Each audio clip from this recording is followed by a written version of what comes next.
नमस्कार, मैं गोपाल शर्मा और इस वीडियो में आप सीखने वाले हैं फाइनल प्रोजेक्ट 2 को सॉल्व करना। जैसा कि आप स्क्रीन में देख रहे हैं, यहाँ पे फाइनल प्रोजेक्ट 2 नजर आ रहा है। इसमें 2 स्टेप में हम लोग प्रोजेक्ट को सॉल्व करेंगे। पहला स्टेप है इसका फॉर्मेट। जैसे कि ये नॉर्मल नहीं लिखा हुआ है, यहाँ आप देख सकते हैं मर्ज एंड सेंटर का इस्तेमाल किया गया है, यहाँ पे रैप टेक्स्ट का इस्तेमाल किया गया है, यहाँ पे ओरिएंटेशन का इस्तेमाल किया गया है। यहाँ पे दोनों ही रैप टेक्स्ट और ओरिएंटेशन का इस्तेमाल किया गया है।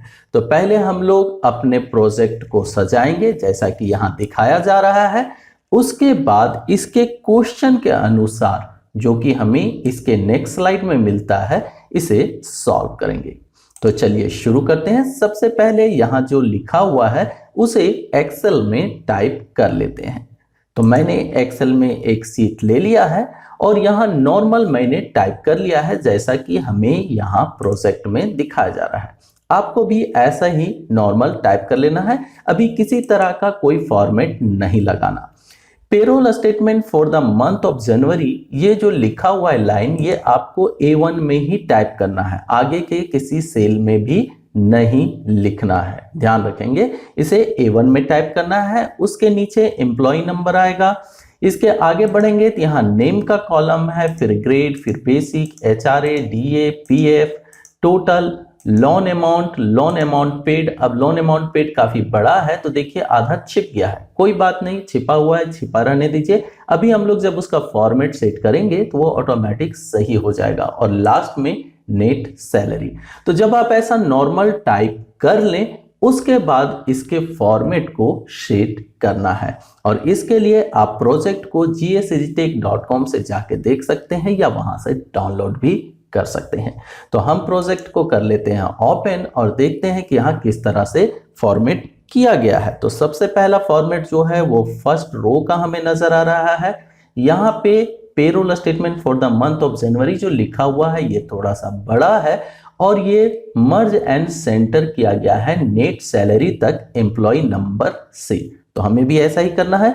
तो चलेंगे एक्सेल में जहां हमने टाइप कर रखा और सबसे पहले A1 से सिलेक्ट करेंगे लास्ट वहां तक जहां तक नेट सैलरी लिखी हुई है, अर्थात K1 वाले सेल तक। इसके बाद होम टैब में क्लिक करेंगे और होम टैब में अलाइनमेंट ग्रुप के अंदर मर्ज एंड सेंटर का ऑप्शन मिलेगा। इस पे क्लिक कर देंगे तो ये मर्ज एंड सेंटर हो जाएगा। इसके बाद थोड़ा इसे बोल्ड भी करना है और थोड़ा इसका साइज भी बढ़ाना है। तो हम फॉन्ट ग्रुप में बोल्ड पे क्लिक कर देंगे जिससे ये थोड़ा सा मोटा हो जाए और यहाँ पे इंक्रीज फॉन्ट साइज में एक बार क्लिक कर दें जिससे ये थोड़ा सा बड़ा हो जाए।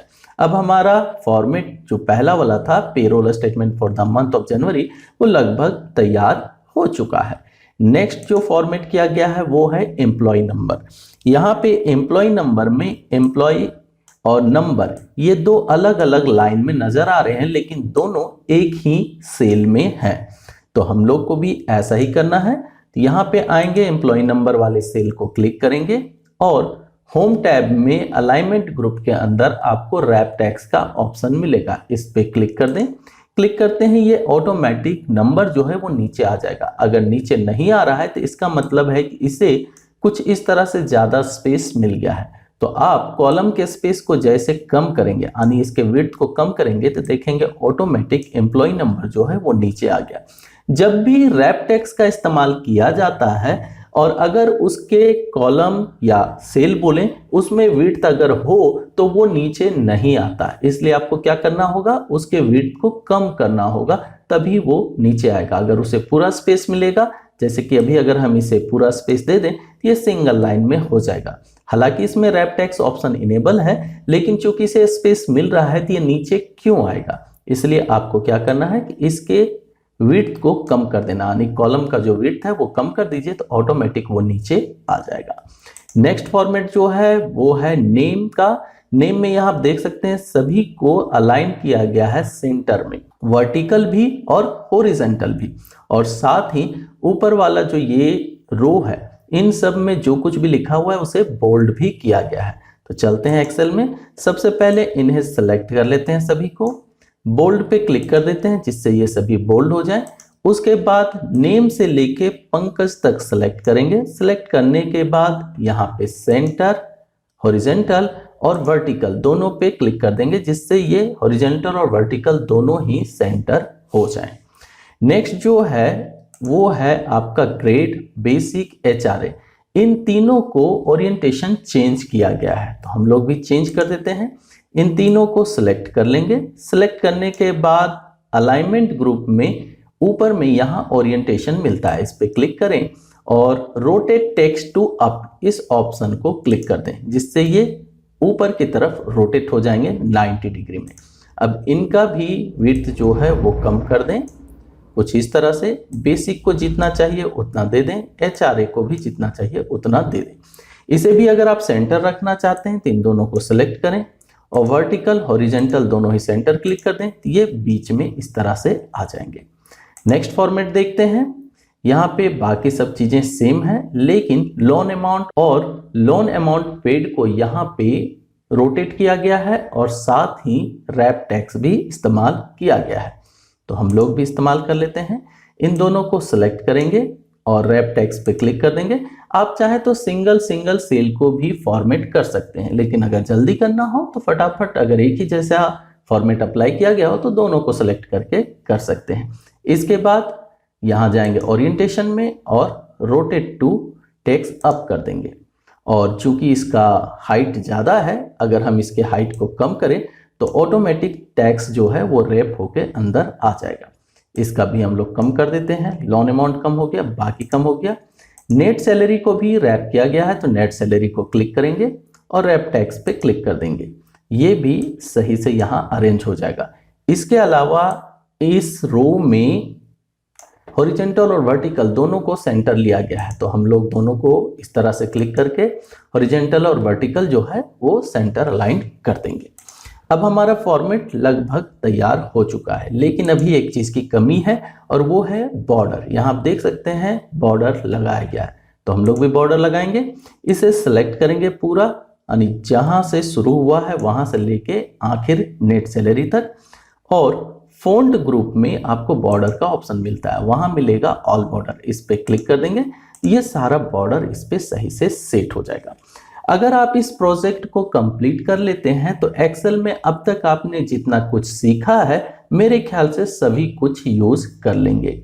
और अगर हम दूसरे शब्दों में कहें तो अगर इस प्रोजेक्ट को आप सॉल्व कर लेते हैं तो मतलब किसी भी ऑफिस में आप एक्सेल में इजीली काम कर सकते हैं। तो इसे बार बार अभ्यास करें, अच्छे से अभ्यास करें और अच्छे से सीख लें। अगर कहीं कोई दिक्कत हो तो मुझे कमेंट में बताइएगा, हम भरसक आपका हेल्प जरूर करेंगे। तो चलिए अब चलते हैं क्वेश्चन वाले सीट पे और देखते हैं कि क्या कुछ हमें इसमें कैलकुलेट करना है। तो आ जाते हैं क्वेश्चन वाले सीट पे और पहला क्वेश्चन दिया हुआ है DA equal to 75% of basic. तो वापिस एक्सेल में क्या निकालना है हमें, फिर से याद रख लें, DA निकालना है 75% ऑफ बेसिक। तो हमें DA वाले सेल में क्लिक करना होगा। ये मोहन का रो है और यहाँ है DA, तो इस जगह पे हम लोग क्लिक करेंगे और यहाँ इक्वल टू टाइप करेंगे। इसके बाद लिखेंगे 75% ऑफ के लिए एस्ट्रिक और बेसिक। अब बेसिक किसका, मोहन का, क्योंकि हम मोहन का DA कैलकुलेट कर रहे हैं तो बेसिक भी मोहन का ही होगा। तो यहाँ मोहन वाले बेसिक पे क्लिक कर देंगे और एंटर प्रेस कर देंगे। बस इतना ही करना है काम और DA हो जाएगा कैलकुलेट। तो यहाँ हमने मोहन का DA निकाल लिया है।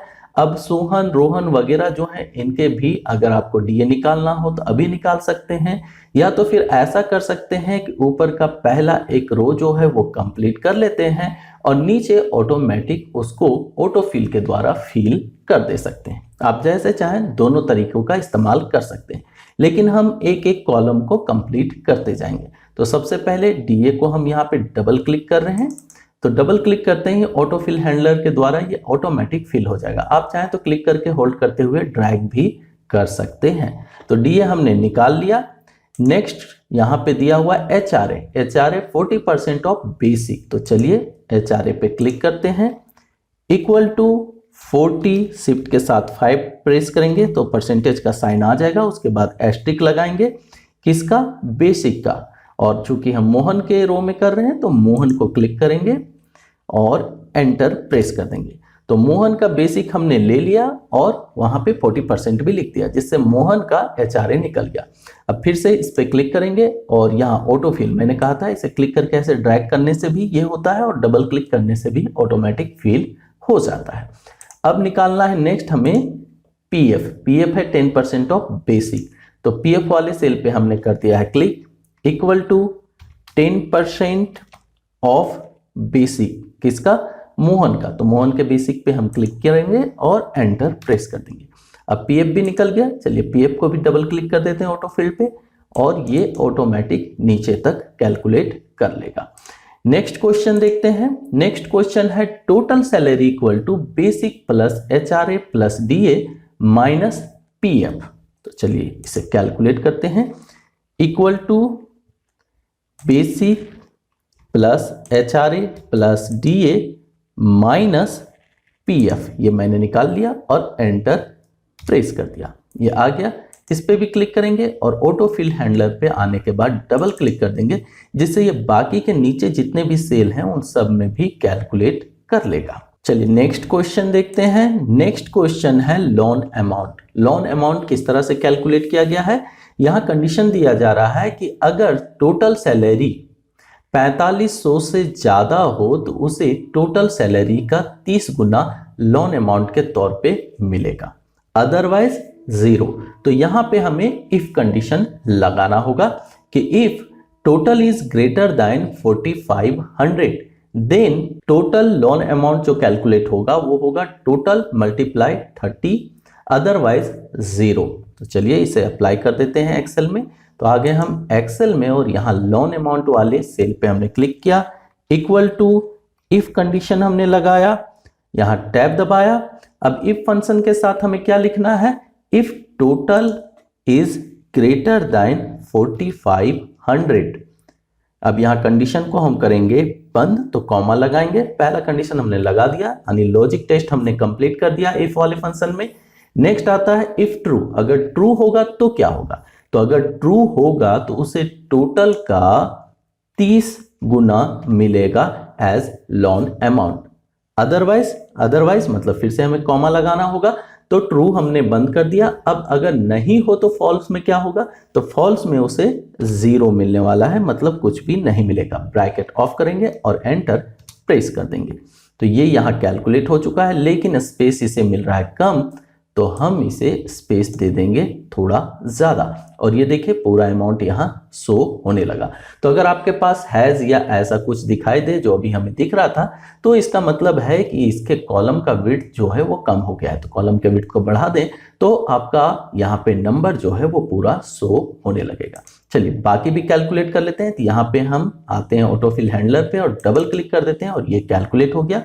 यहाँ आप देख सकते हैं कि इसका टोटल जो है वो 3075 है, मतलब 4500 से कम है, इसलिए इसको लोन जो है वो नहीं मिल पा रहा है। नेक्स्ट क्या दिया हुआ है क्वेश्चन, नेक्स्ट क्वेश्चन है loan amount paid.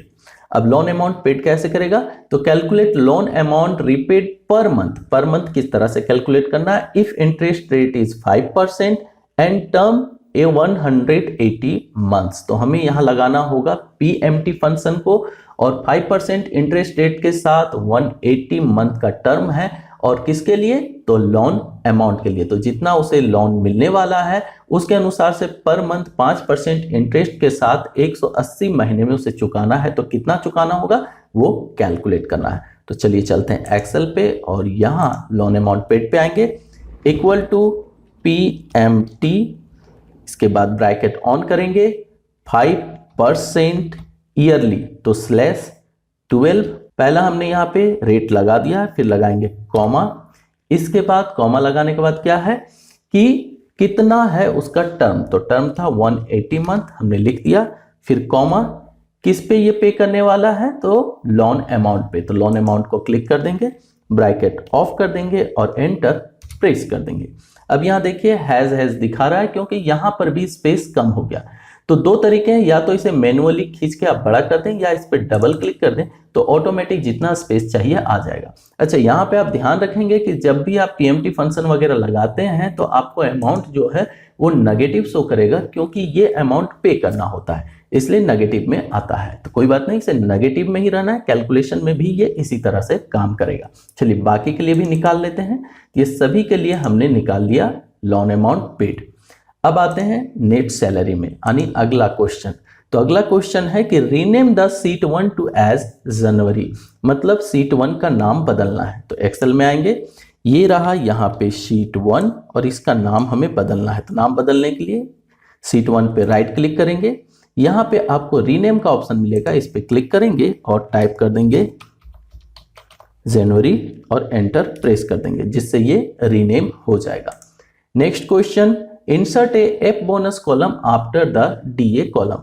DA column के बाद हमें एक एफ बोनस कॉलम के नाम से नया कॉलम बनाना है। तो ये रहा डीए कॉलम, मतलब पीएफ पे हम राइट क्लिक करेंगे इसके हेडर में और इंसर्ट पे क्लिक कर देंगे, जिससे डीए के बाद एक कॉलम नजर आएगा और यहाँ पे लिख देंगे एफ बोनस और एंटर प्रेस कर देंगे। इस पे क्लिक करके इसे भी रोटेट कर देते हैं और इसका स्पेस भी है थोड़ा बढ़ा देते हैं। ये हो गया एफ बोनस। ओके, अब एफ बोनस कैसे कैलकुलेट करना है चलिए देख लेते हैं।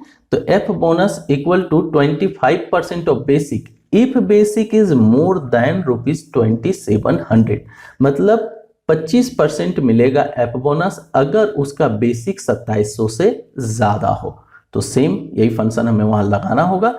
तो आ जाते हैं एक्सेल पे, यहाँ इक्वल टू क्लिक किया हमने और फिर लगाया if condition bracket on, basic को लेंगे is greater than 2700, then basic का 25% तो गुना 25%, उसके बाद कॉमा अदरवाइज 0 और ब्रैकेट ऑफ, और ये मैंने कर दिया एंटर और ये आ गया जवाब। चूंकि इसका बेसिक 2200 रुपये है तो इसे एफ बोनस नहीं मिलेगा, लेकिन बाकी का देख लेते हैं। तो यहाँ डबल क्लिक करेंगे, बाकी का कैलकुलेट होके आ जाएगा। यहाँ आप देख सकते हैं 2700 से जो भी ज्यादा हैं उनको बोनस कैलकुलेट नजर आ रहा है और जो नहीं है उनको 0 दिख रहा है। तो इफ कंडीशन अच्छे से काम कर रहा है। चलिए नेक्स्ट देखते हैं। नेक्स्ट है net salary equal to total plus F bonus minus loan amount. तो आ जाते हैं यहाँ पे नेट सैलरी पे हमने क्लिक किया, equal to total plus F bonus minus loan amount paid और एंटर प्रेस कर देना है। अब यहां पर भी देखिए हैज शो कर रहा है क्योंकि स्पेस नहीं मिला, तो डबल क्लिक कर दीजिए और ये आ गया यहाँ पे नंबर। इस पे यहाँ ऑटो फिल हैंडलर पे आएंगे, डबल क्लिक करेंगे तो बाकी सबका भी कैलकुलेट हो जाएगा। देखिए बाकी के भी नंबर थोड़े ज्यादा हैं तो शो नहीं कर रहे हैं। फिर से यहाँ हम डबल क्लिक कर देते हैं, सभी के नंबर शो करने लगे। चूंकि यहाँ पे हमने अमाउंट कैलकुलेट किया है तो इसलिए ऑटोमेटिक यहाँ पे डॉलर या रुपीस का सिंबल शो करने लगेगा। अब नेक्स्ट में चलते हैं। नेक्स्ट दे रहा है format amount as 2 decimal places. तो जहां जहां अमाउंट है उन्हें 2 डेसिमल प्लेसेस में हमें फॉर्मेट कर देना है। तो यहाँ पे सही हो चुका है लेकिन लोन अमाउंट में नहीं हुआ है, तो इसे सिलेक्ट करेंगे, नंबर वाले ग्रुप में जाएंगे और यहाँ पे नंबर्स ले लेंगे तो ऑटोमेटिक डबल डेसिमल के साथ आ जाएगा। बाकी टोटल जो है और पीएफ वगैरह जो है बाकी सब नंबर ही है, तो सबको सिलेक्ट कर लेते हैं और सभी में हम लोग यहाँ नंबर फॉर्मेट अप्लाई कर देते हैं। और चूंकि सबको स्पेस कम मिल रहा है तो सबको सिलेक्ट कर लीजिए, डबल क्लिक कीजिए, जितना जिसको स्पेस चाहिए वो मिल जाएगा और हमारा प्रोजेक्ट यहाँ पे हो जाता है कंप्लीट। तो आपने प्रोजेक्ट 2 को सॉल्व करना सीख लिया। इसे बार बार प्रैक्टिस करें। अगर आप प्रोजेक्ट 2 को आसानी से सॉल्व कर लेंगे तो इसका मतलब आपने एक्सेल के लगभग वो सारी चीजें सीख ली हैं जिनके किसी भी ऑफिस में आवश्यकता पड़ती है। तो इस क्लास में यहीं तक। आगे आने वाले वीडियो क्लासेस के लिए चैनल को सब्सक्राइब करना मत भूलिएगा, वीडियो को लाइक कीजिएगा और दोस्तों के साथ शेयर कीजिएगा। Bye, thank you.